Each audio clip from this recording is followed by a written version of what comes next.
Let's move on to 1 p.m. Eastern. New England Patriots at Miami Dolphins. Patriots 2-5, 1-2 on the road. Dolphins 5-2, 3-0 at home. We're at Hard Rock Stadium, Miami Gardens, Florida. 83 Fahrenheit, partly cloudy, 15 mile per hour. Kurt Gray with 16 NFL games to cap and break down, and 16 NHL games. I chose football tonight to focus all my energy on today and last night. So that's all I'm focused on. So I have no help there for NHL. I apologize. Here we go. Let's get to work, get into the line history of this one. Patriots, Dolphins. Start with the side right now. We have the Dolphins at -8.5. That's juiced to -117. This opened up at 10.5. Opened up at 10.5. The Patriots, 10.5 was a pick 'em. And then it went 11 cents towards these Patriots, and the line moved briskly. It got up to -125. This is yesterday at 5 p.m. And then it dropped all the way down to 8. And that's a 2.5 point drop. So then there was a half point of buyback. And that 8.5 is at -117. It's juiced. So there are nines everywhere else. Let's get into the total for this one. We're sitting at a 47.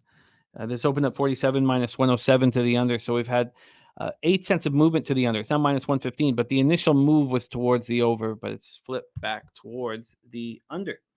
Let's get into the cash flow for this one. We have 47% of the tickets and 60% of the cash on the Miami Dolphins. And then we have 75% of the tickets and 99% of the cash on the under. Now there's only 7,600 tickets in, and we'll hit 300,000 tickets on this one. Sky Dragon says under 47. Says New England Miami series history, all unders. Says New England will play back all game, forced to it a dink and dunk. We saw this a few weeks ago. Under is a very easy play, says Sky Dragon.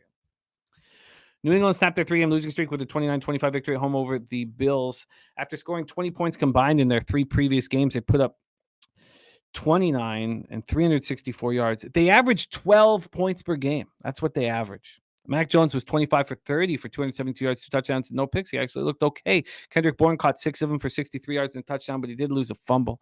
Ramondre Stevenson caught 9 for 34, ran 9 times for 34, caught 6 for 51. Their red zone offense, I mean, they have such funny stats. Their red zone offense is 3rd in the league, scoring 70%. They're scoring 70% of their drives. So after they allow 72 points combined in losses to the Cowboys and Saints, they lose Matt Judon, they lose Christian Gonzalez, their quarterbacks of the defense and their star first-round draft pick in the secondary. They're beginning to look a little better. They allowed 21 to the Raiders, 25 to the Bills. Of course, Belichick will figure things out. And he picked up J.C. Jackson. They're 24th in the league, allowing 25.3 points per game, but they're still 7th in the league in red zone defense. They only allow touchdowns on 45% of the drives. Defense had a sack and 6 quarterback hits, and Jabril Peppers was all over the field, 9 tackles and a pick. Dolphins coming off a tough 31-17 loss at Philadelphia. I don't remember. There was some games this weekend. It was for our live streams. I don't remember games being that easy. The Eagles was just one of those rare spots where you're certain of something and it just comes to fruition. Now, it was a 1-score game with the Dolphins driving before big play Slay caught that interception, but it shouldn't have been a 1-score game even. This high-octane offense was held to just 12 first downs by the Eagles. Eagles made 6 trips into the red zone. Dolphins made 1. The offense leads the league with 80.8% TD rate in the red zone. They went 0 for 1 versus the Eagles. The number 1 offense was held to 244 total yards. They had 10 points and 113 yards in the first half, both season lows. Tua was 23 of 32 for 216 yards, touchdown and a pick. Tyreek, 11 catches for 88 yards and a touchdown. And Waddle caught 6 for 63. Raheem Mostert is not that good. And he's not going to shine against tough Ds. And he ran 9 times for 45 yards. The Dolphins were held to 4 for 11 on 3rd down. They're 7th in the league, converting 44.1% of those. The defense didn't get enough pressure on Hurts. They finished with 3 sacks, 5 quarterback hits. Jerome Baker returned an interception for a touchdown. The Dolphins' 5 wins this season have come, and we talked about this all the time, but have come against teams with a combined record of 8-25. So the only other team they faced with a winning record was the Bills, and they smashed them. Isaiah Wynn left with a quad injury. He's questionable. So the Dolphins have Jalen Ramsey, cornerback, Teron Armstead, star tackle, and Devon A. Chan on IR. Xavier Howard did not play. That was my plan all along. I was hoping he wouldn't play with the groin injury. He's listed as questionable this week. And Connor Williams now missed 2 straight games with the groin injury, and he's listed as questionable. Take it away for us here, Troy. Patriots, Dolphins. Do you agree with DG, who's bullish on the under? I haven't. I want to see more line movement with this total because I will be eyeing up these totals, but I definitely need more line movement, more line history to do that. But for this game, immediately you want to back the Dolphins in a smash spot. It's top caliber team off a loss versus a team who overperformed when they played against the Bills and the Patriots. The only issue is I think it's too early to crown the Dolphins a top caliber team. Who have they beaten?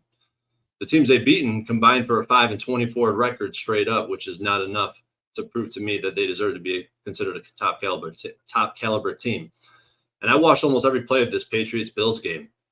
Be it an injury, Bills riddled defense, say what it is, but they beat them in all 3 phases of the football game: offense, defense, special teams.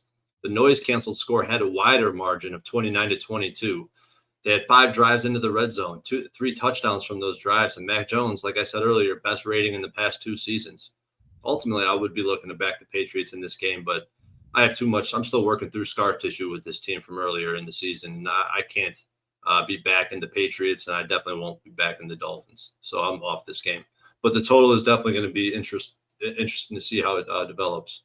Well, you know what Belichick's going to do, right? He's so good at taking away another team's best weapon. He's already done it once, but he did have Gonzalez out there.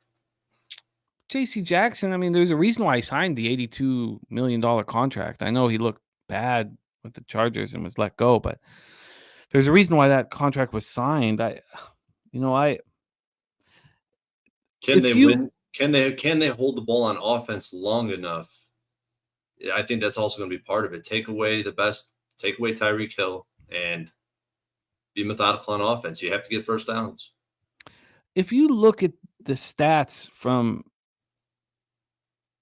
you have to kind of pick the spots here because this Patriots offense put up those points against this beleaguered Bills defense. And that's the reason why I'm going to be on the over on the Thursday nighter, which, for better or for worse, I know the primetime unders have been cashing, but I believe that that's what needs to be done. And the problem I have here is that the Dolphins are angry and they have motivation. That's the only thing that concerns me. But Mostert can't smash and he can't play between the hash marks. He can't go into the teeth of the defense. And if you're not concerned about Mostert, then you can really focus your energy on stopping Tyreek and Waddle. So I agree with this under. I agree that this is a Belichick situation that he should be great at. So I don't know if I'm going to move on it tonight, but I agree with the sentiment here.